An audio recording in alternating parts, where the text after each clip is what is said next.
남자는 마음이 식더라도 여자친구에게 티를 안 내고 혼자 식어가다가 갑자기 확 돌변해버리는 경우가 많습니다. 그래서 어제까진 괜찮았는데 남친이 갑자기 헤어지자 했어요 라고 상담을 오시는 분들이 굉장히 많습니다. 근데 그건 여자친구가 남자친구의 행동이 조금씩 식어가는 걸 알아채지 못했을 뿐 완전히 티가 안 난 건 아닙니다. 보통의 사람들은 연락이 줄어든다, 돈을 안 쓴다 같은 대놓고 식은 게 보이는 행동만이 그런 남자들의 특징이라고 생각합니다. 하지만 그런 단순한 사실로 정확히 마음이 식었다고 단정 지을 순 없어요. 저는 이번 영상에서 너무 미묘하고 교묘해서 자칫 지나쳐버릴 수 있는 마음이 식은 남자들의 공통된 행동 5가지를 알려드리겠습니다. 첫 번째, 나한테 얘기 안 하는 변화가 많아진다. 머리 했어?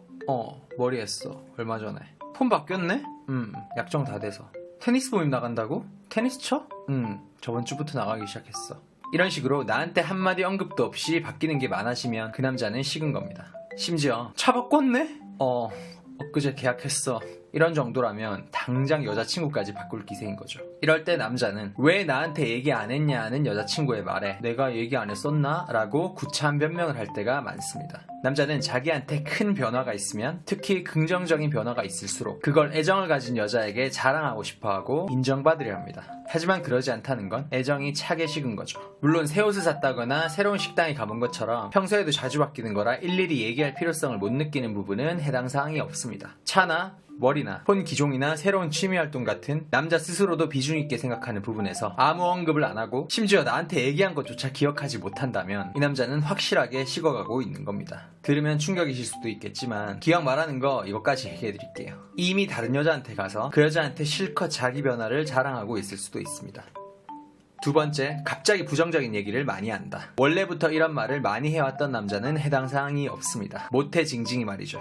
사업이 망했거나 취업이나 투자에 실패했다거나 같은 정말 부정적이 될 수밖에 없는 상황에 놓인 남자도 해당 사항이 없습니다. 근데 부정적이 될 만한 상황이 없는데 남자친구가 갑자기 징징대는 얘기, 의욕이 없는 얘기를 많이 하는 경우가 있어요. 왜 그러냐고 물으면 구체적으로 얘기하지도 않아요. 그냥 일이 좀 안 풀려, 요즘 몸이 안 좋네, 피곤하다, 머리 아프다, 이런 식으로 말이죠. 이건 여자친구에게 열정이 식은 겁니다. 대화하기 귀찮으니 그냥 감정 쓰레기통 취급을 하는 거거나 알아서 여자친구가 대화를 줄여주길 바라는 거죠. 일종의 회피 본능이 드러나는 겁니다.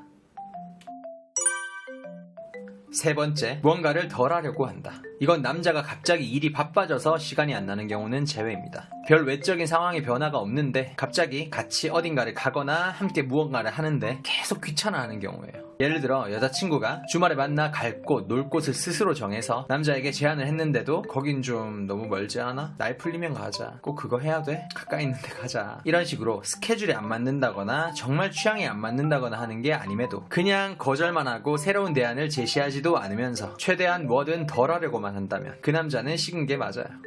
더 심하게 식은 남자는 그래 라고 대충 동의는 하는데 나중에 그걸 자꾸 까먹는 경우도 있어요. 이건 진짜 끝이 보이는 거죠. 거절하는 것조차 귀찮아진 거니까요.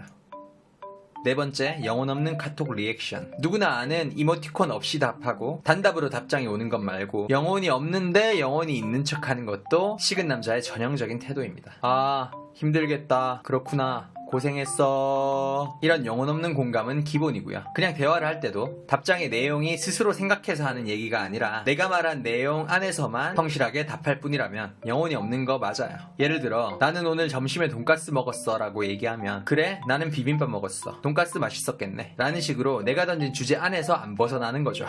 정말 감정과 성의가 있는 남자라면 다이어트 한다더니 왜 그거 먹었어, 돈가스 먹고 싶다고 노래를 부르더니 결국 먹었네, 맛있었겠다, 그래? 난 비빔밥 먹었는데 나도 돈가스 먹고 싶다, 다음에 먹으러 가자, 이런 식으로 구체적인 자기 의견이나 다른 상황을 더해서 답장을 합니다. 다섯 번째, 못 만나는 이유가 많이 생긴다. 갖은 핑계를 대면서 만남의 빈도를 줄이려는 경우도 있습니다. 차라리 오늘 좀 쉬고 싶다, 어제 잠을 4시간밖에 못 자서 오늘 말고 내일 보면 안 돼? 라는 식으로 솔직하게 얘기하는 게 아니라 매번 그럴듯한 핑계를 계속 대는 거죠.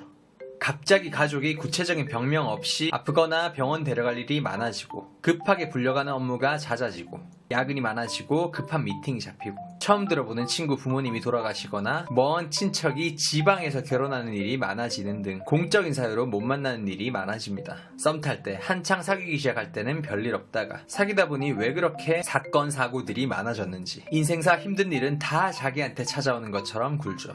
당연히 대부분은 핑계입니다. 그냥 식어서 점점 만나는 게 귀찮아진 것 뿐이에요. 공적이고 불가피한 핑계를 대야 여자친구가 반박하지 않으니까 핑계가 계속 거창해지는 거죠.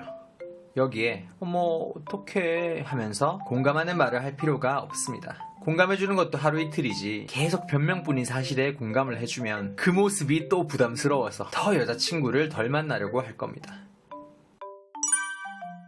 이런 일이 안 일어나게 할 팁과 노하우가 필요하신 분들은 구독과 좋아요 부탁드리고요. 저는 연애를 밝힌 남자 박호였습니다.